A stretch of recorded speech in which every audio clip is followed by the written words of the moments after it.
We're going to talk about MAVEN, not the one with Mick Fleetwood, but NASA's Mars Atmosphere and Volatile Evolution, or MAVEN. If you think we should be talking about how to get rid of pesky raccoons raiding your garbage cans, well, I'm not sure what to tell you. This is an actual NASA mission.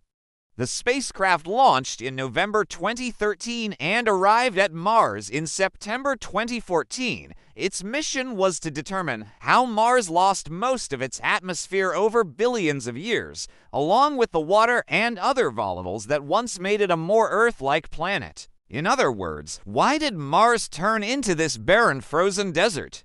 It turns out that's a pretty complicated question. Volatiles are substances that evaporate or sublimate at relatively low temperatures. Think of things like water, CO2, methane, and ammonia. They play a critical role in planetary atmospheres and are crucial to life as we know it. Volatiles can exist in different states, solid, liquid, or gas, and they move between those states by either absorbing or releasing energy.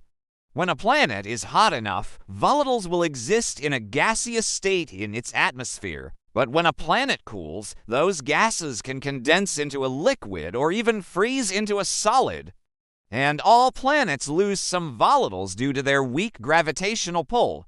For example, Earth loses about 90 kilograms or 200 pounds of atmospheric water every second when it gets pulled into space by gravity.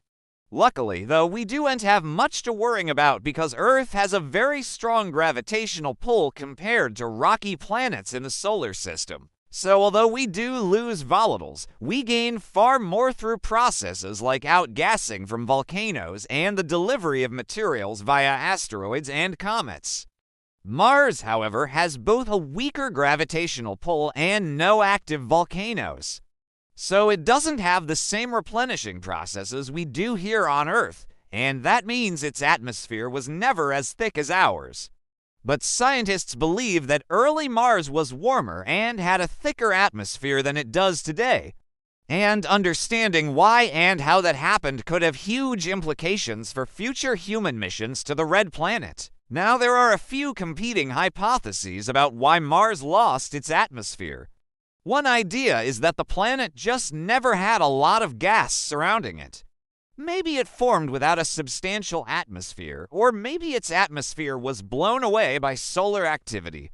Or perhaps the atmosphere was lost gradually due to Mars' changing internal heat and the erosion of its crust. So to try and figure out which of these scenarios, if any, are correct, researchers began by measuring how much solar wind was stripping away Martian atmosphere. The solar wind is a constant stream of charged particles flowing outward from the sun at speeds of up to 180 kilometers or 110 miles per second. It's mostly made of protons and electrons. So when the solar wind reaches Mars, it collides with the thin layer of oxygen and carbon dioxide molecules that make up its atmosphere. Some of these collisions cause the solar wind to slow down and heat up the atmosphere, but others cause the charged particles to drag the lighter atmospheric gases away from the planet.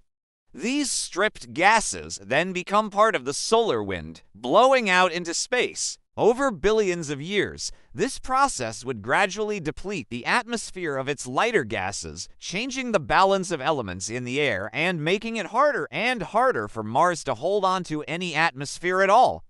Now, the speed of the solar wind varies depending on the activity level of the sun. When the sun is calm, the solar wind is weak and Mars is a bit safer. But when the sun is extra active, coronal mass ejections, or CMS, can send shock waves of plasma streaming toward the planets in the solar system. So although the solar wind is constantly stripping away Martian atmosphere, there are also times when the sun's activity strips away more of the atmosphere than normal. These intense periods are especially dangerous for Mars since they remove a disproportionate amount of atmosphere in a relatively short period of time. So, to measure how much atmosphere Mars was losing, the MAVEN team focused on two types of ions, or electrically charged atoms, hydrogen and oxygen. Hydrogen is the simplest atom with only one proton and one electron buzzing around it. When it's stripped away by the solar wind, it becomes a bare proton. Meanwhile, oxygen typically forms several different types of ions, including O2+ and O3+, which consist of 2 or 3 oxygen atoms respectively. Although oxygen ions are heavier than hydrogen, they are still light enough to be carried away by the solar wind.